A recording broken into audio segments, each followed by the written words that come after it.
'alaiha al-ma' ihtazzat qalat wa anbatat min kulli zawjin bahij. Kata Allah, dan kamu lihat bumi itu kering. Jadi ketika kemarau, Bapak Ibu rahimahullah, itu kan kemarau panjang, hujan nggak turun. Apa yang terjadi? Semuanya menjadi kering. Kemudian apabila kami turunkan air hujan di atasnya, hiduplah bumi itu kembali dengan subur dan menumbuhkan berbagai macam tumbuh-tumbuhan yang indah. Ini Allah mengajak berpikir. Itu contoh yang mati bisa hidup lagi. Apa kata Allah? Itu contoh, aku berikan contoh ini supaya kalian berpikir. Artinya yang mati itu bisa hidup lagi. Siapa yang menduga bahwa rumput, tumbuhan-tumbuhan yang sudah mati kering sama sekali, tapi kemudian dengan turunnya hujan hidup lagi? Itu contoh kata Allah. Jadi Allah mengajak berpikir. Kemudian yang terakhir disebutkan Allah Subhanahu wa taala, ini langsung yang terjadi di zaman terdahulu, sebagaimana yang Allah firmankan di dalam surah Al-Baqarah ayat 72 73, wa idh qataltum nafsan fadara'tum fiha wallahu mukhrijum ma kuntum taktumun faqulna idribu bi ba'dihha kadzalika yuhyi Allahu al-mauta wa yuriikum ayatihi la'allakum ta'qilun. Kata Allah, dan ingatlah ketika kamu membunuh seorang manusia, lalu kamu bertengkar, saling tuduh-menuduh siapa yang telah membunuh orang tersebut, dan Allah hendak menyingkap apa yang kalian sembunyikan. Lalu kami firmankan, pukullah mayat itu dengan sebahagian anggota sapi betina itu. Demikianlah Allah menghidupkan kembali orang yang telah mati dan memperlihatkan kepadamu tanda-tanda besarnya. Jadi ini terjadi di zaman Nabi Musa. Ada pembunuhan, kemudian nggak tahu siapa yang bunuh. Kata Nabi Musa, diperintahkan oleh Allah, coba sembelih sapi.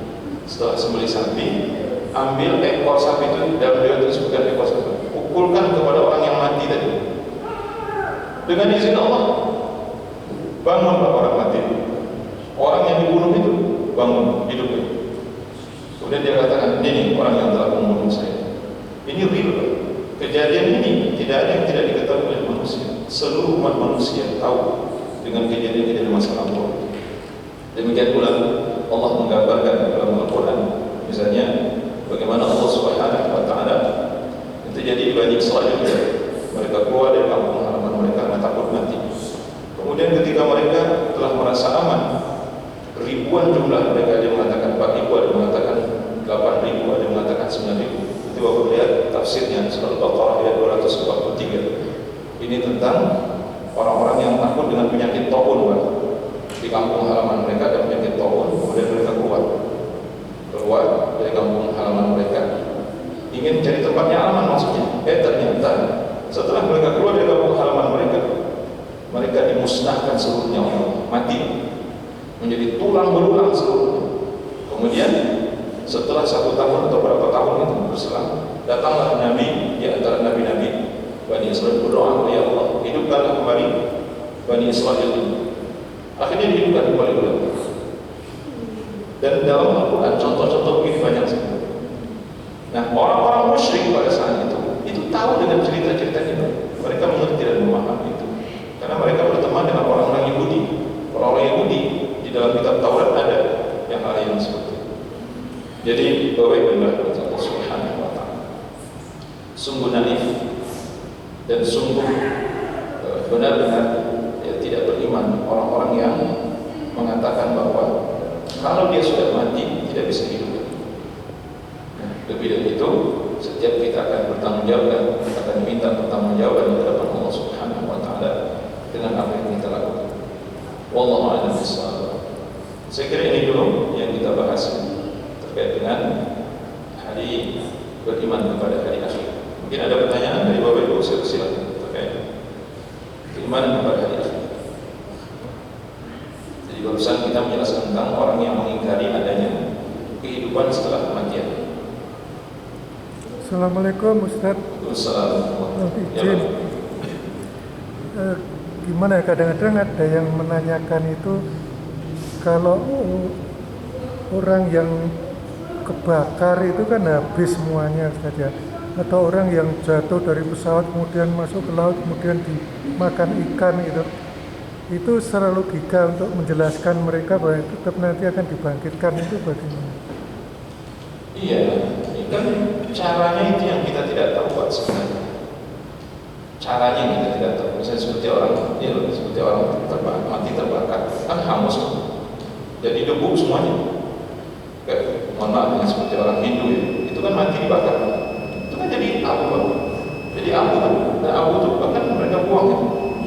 Mereka buang-buang sama abu itu. Nah itu bagaimana cara hidupnya? Itu yang kita tidak tahu bagaimana cara Allah Subhanahu wa Ta'ala hidup.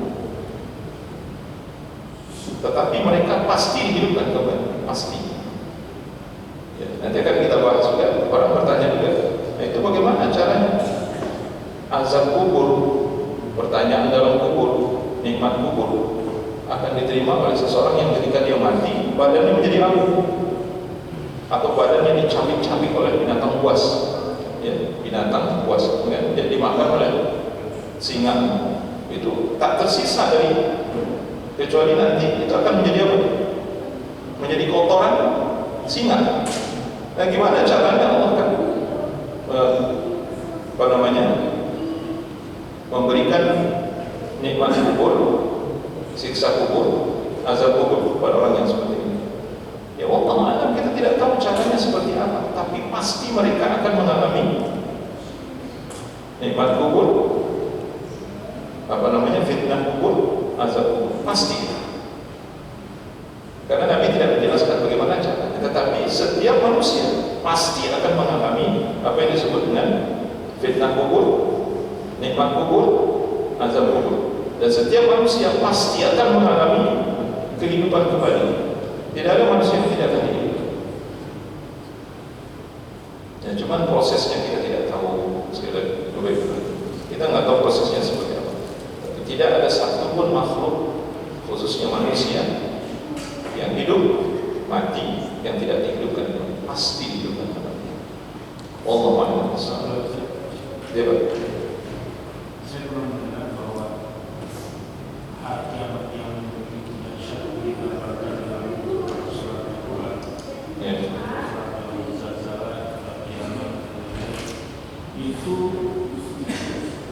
yang mengalami dahsyatnya itu hanya orang-orang yang tidak beriman. Maksudnya orang beriman sudah diwafatkan. Apakah benar begitu? Iya, itu benar. Jadi nanti kalau kita membahas tentang huru hara pada hari kiamat, satu di antara ayat yang dimuka itu surah Al-Zalzalah seperti yang Bapak katakan tadi, yang akan mendapati kiamat kubra, di mana tiupan sangkakala itu dilakukan oleh malaikat Israfil, itu hanya orang kafir, orang musyrik, orang-orang munafik, orang-orang pokoknya para pendosa. Adapun orang-orang beriman itu sudah diwafatkan terlebih dahulu oleh Allah, sehingga mereka tidak mendapati nanti tiupan sangkakala, tiupan dari malaikat Israfil itu tidak didapati oleh orang mukmin, karena itu bagian dari siksaan. Jadi hancur leburnya alam ini, hancur berkeping-kepingnya langit, gunung-gunung berterbangan seperti debu. Nantinya itu tidak akan dialami oleh orang-orang beriman. Itu ada hadisnya yang menjelaskan itu. Nah, mudah-mudahan kita termasuk orang-orang yang beriman, diselamatkan oleh Allah sebelum tiupan sangkakala yang pertama yang dilakukan oleh malaikat Israfil. Insyaallah. Itu benar. Nanti kalau kita membahas tentang hari kiamat itu panjang sekali bahasan. Tapi insyaallah nanti akan kita singgung sedikit terkait dengan itu, karena pembahasan tentang keimanan kepada hari akhir ini cukup panjang. Ya insyaallah kan mungkin beberapa kali pertemuan kita akan bahas. Ini bahasan kita malam ini mudah-mudahan bermanfaat insyaallah. Sallallahu alaihi Muhammad wa ala alihi wasallam. Subhanakallahumma wa bihamdika asyhadu an la ilaha illa anta astaghfiruka wa atubu ilaik. Assalamualaikum warahmatullahi wabarakatuh.